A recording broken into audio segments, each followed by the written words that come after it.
कल रात से या कल दिन से ये भीड़ इकट्ठी है। कल दोपहर में मैं आ गया था, लेट आफ्टरनून, और अकेला, आप लोग ने देखा, सब प्रेस ने देखा, पूरी पब्लिक ने देखा, अकेला मैं प्रोटेस्टर्स के बीच में गया without any protection, without anybody else. मैंने रात भर उनसे बात की, they agreed, and today last night then their leader was brought from Guwahati. He had only been taken for a medical checkup because the doctor felt that the people on hunger strike, that health is deteriorating. But somebody spread a misinformation फैलाया गया कि उनको arrest किया गया है। और जिस type का ये प्रोटेस्ट था, इतने लोग इकट्ठे हुए, फिर भी कल से हम लोग रिस्ट्रेंट पे थे, आज भी हम रिस्ट्रेंट रहे। कल उन्होंने ब्रिज टेक ओवर कर लिया था, फिर बातचीत करके कल ब्रिज खाली करवाया, फिर मिनिस्टर मनोज पेगू साहब आए, सब कुछ हुआ। मैं बैकग्राउंड इसलिए दे रहा हूँ क्योंकि आपका नेशनल चैनल है। लेकिन आज शाम को उन्होंने फिर ब्रिज टेक ओवर करने की कोशिश की, फिर हम लोग ने दोपहर में जब पीछे किया तो शाम को they attacked. It was a proper attack from both sides, from Jankha side and from this side जिधर आप देख रहे हैं डेली मार्केट में आग लगी हुई है। क्रूड बॉम्ब्स, स्टोन्स, अगर आप नीचे थोड़ा देखेंगे, बेटा हटना, वो देखिए, वो उस पे कैमरा कीजिए, उधर वो देखिए, those are the kind of big stones, यहीं की दीवारें तोड़ के, crude bombs, and I was personally attacked with bows and arrows which had to be covered with a shield, और मुझे भी पत्थर लगा। मैं बाद में आया, मैं पुलिस स्टेशन में था। They retook the bridge, then they were pushed back. Now my only thing is, मैं अखमिया चैनल में भी यही बोल रहा हूँ, आप लोग से भी यही बोल रहा हूँ कि किसी का कोई भी डिमांड है, कोई भी ग्रीवांस है, government is talking to them, a date has been set for the talks. It's a tripartite talk. Chief minister साहब ने खुद आगे बढ़ के उनको डेट दिया है। उसके बाद उनका जो हंगर स्ट्राइक था वो विड्रॉ हुआ है। लेकिन to attack not only the police, but before that you know that they've burnt all the shops, they have attacked and vandalized all the shops, और हम कल से restraint पे थे। Today till now the count, I've asked for more ambulances and more first aid kits. 48 policemen are injured till now, and 2 IPS officers are also injured, IG Law and Order, and one younger IPS officer. Through your channel, आपके माध्यम से यहाँ की जनता को, यहाँ के समाज को, यहाँ के बड़े बूढ़े लोगों को, यहाँ के जितने भी कोई किसी के पेरेंट्स हैं, ग्रैंड पेरेंट्स हैं, किसी के अंकल आंटी हैं, किसी के कोई टीचर है, कोई लॉयर है, जो भी समाज के लोग हैं, मेरा एक ही रिक्वेस्ट है, इन लड़कों को समझाइए। They might be misguided youth, somebody might be misusing them. इन लड़कों को समझाइए कि इस प्रकार के वायलेंस से, दूसरी कम्युनिटी और गवर्नमेंट को अटैक करने से कभी कोई हल नहीं निकलता है, जबकि सरकार हल निकालने के लिए तैयार है। प्रथम बात। दूसरी बात, आप देख रहे हैं कि crude, you been hearing the cinder blast go up. जगह जगह सिलेंडर लगा के उनको इन्फ्लेमेबल मटेरियल से सराउंड करके उस पर आग लगाई गई। और not in the main roads, ये सब पीछे पीछे गलियों में, एंड एक सिलेंडर यहाँ भी ला के it was thrown towards the forces. तो मेरा वही रिक्वेस्ट है, violence does not get anything for anybody. This is not going to help. We have all the videos, we have the faces, we will take legal action. We are being very restrained, but my appeal to the entire society is, please explain to these boys, this is not going to help. 5 of these boys requested me to take them across the bridge and show them that that side is clear, there are no people that side. I took them across the bridge, जिस community से इन लोग को problem है, देख के video करा कि वहाँ एक भी आदमी नहीं है, और वहीं से फेसबुक लाइव पे मेरे सामने बोल रहा है यहाँ 700 आदमी इकट्ठे हैं। वहाँ 4-5 लोग अपने घर के बाहर खड़े थे। मैंने उसी वक्त बोला कि बेटा, इन असमीज़ एंड हिंदी दोनों, कि बेटा झूठ मत बोलो। वो बोला मैं इंजीनियर के लिए पढ़ रहा हूँ। मैंने कहा ऐसे झूठ बोलने से, आग लगाने से, भड़काने से कुछ नहीं होगा।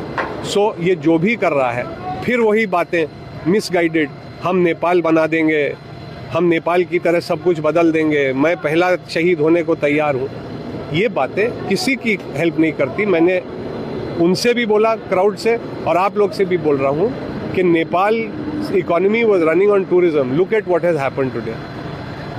Assam and the country are on the road to progress. My request is, let us work together. We are also part of society. हम मिल के काम करें। आपके सामने देखिए सारे फायर इंजन जा रहे हैं। We are trying to control everything, but it is our own youth. We don't want to respond against our own youth. We want them to understand that this kind of violence is not going to help anyone. मेरी यही प्रार्थना है, SMEs channel पे भी मैंने यही प्रार्थना की कि आपके माध्यम से ये संदेशा सबको जाए कि वायलेंस से कुछ नहीं होता है। जय हिंद, जय आयखम।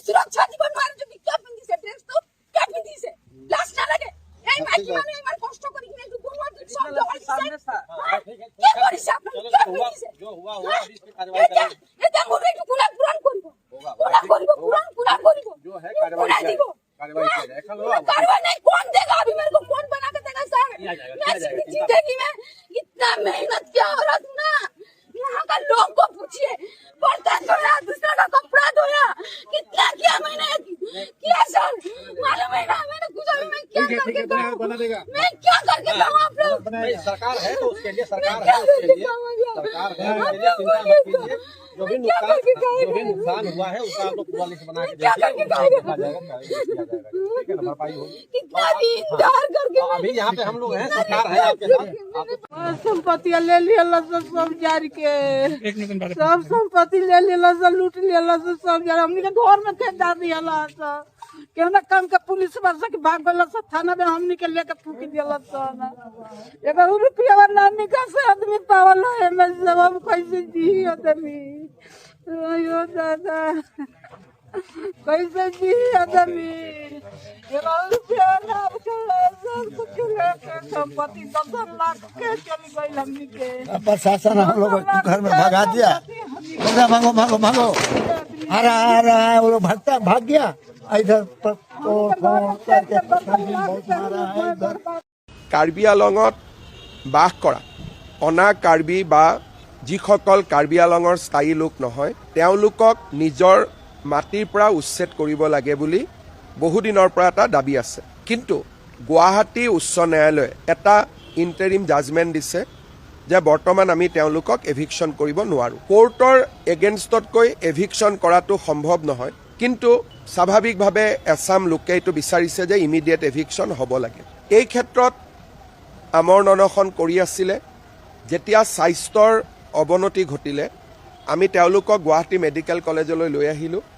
তাতে এটা বাতৰি কোনোবাই উলিয়াই দিলে যে আমি তেওঁলোকক গ্ৰেপ্তাৰ কৰিছোঁ। কোনো গ্ৰেপ্তাৰ কৰা হোৱা নাই, চিকিৎসাৰ কাৰণে অনা হৈছিলে। ডিজিপি তাতে আছে, ময়ো সকলোৰে লগত কথা পাতি আছোঁ। যিসকল মেডিকেলত আছিলে তেওঁলোক এতিয়া ঘৰলৈকে ঘূৰি যাব আৰু মই ভাবোঁ যে বিষয়টো আমি আলাপ আলোচনাৰ মাজেৰে আমি ইয়াক নিষ্পত্তি কৰিব পাৰিম। মন্ত্ৰী ৰণোজ পেগু তালৈকে গৈ আছে যে তুলিৰাম ৰংহাঙে নিজেও বিচাৰে যে আমি এভিকশ্যন কৰোঁ, কিন্তু হাইকোৰ্টৰ অৰ্ডাৰ হ'লেতো তুলিৰাম ৰংহাং নহয়, ময়ো কৰিব নোৱাৰোঁ।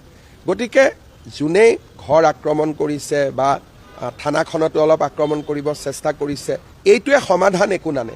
বৰঞ্চ কালি যেতিয়া হাইকোৰ্টে গম পাব যে আমাৰ অৰ্ডাৰ থকাৰ পিছতো কোনোবাই আমাৰ অৰ্ডাৰটো ভায়লেট কৰিবৰ কাৰণে জবৰদস্তি কৰিছে, তেতিয়াতো হাইকোৰ্টৰ আৰু বেছিহে খং উঠিব। সাধাৰণতে হাইকোৰ্টে কেছ দিলে, কিবা অৰ্ডাৰ দিলে আমি কি কৰোঁ? হাইকোৰ্টলৈকে আহোঁ। হাইকোৰ্টে নামানিলে আমি সুপ্ৰিম কোৰ্টলৈকে যাওঁ। কিন্তু হাইকোৰ্টৰ অৰ্ডাৰ থকা বিষয় এটাত আমি যদি কাজিয়া পেচাল কৰোঁ, তেতিয়া হাইকোৰ্টে আলোচনাৰ ৰাস্তাটোতো তাত প্ৰশ্নবোধক চিন আহিব। সেইকাৰণে মই ভাবোঁ যে যিসকলে এইটো কৰিছে তেওঁলোকে হয়তো কথাটো ভালকৈ বুজা নাই বা হাইকোৰ্টৰ জাজমেণ্টটো দেখা নাই। এতিয়া ডিজিপিয়ে তেওঁলোকৰ লগত কথা পাতি আছে, ময়ো কথা পাতি আছোঁ। মই ভাবোঁ যে ৰাতিৰ ভিতৰতে পৰিস্থিতি নিয়ন্ত্ৰণত আহি যাব।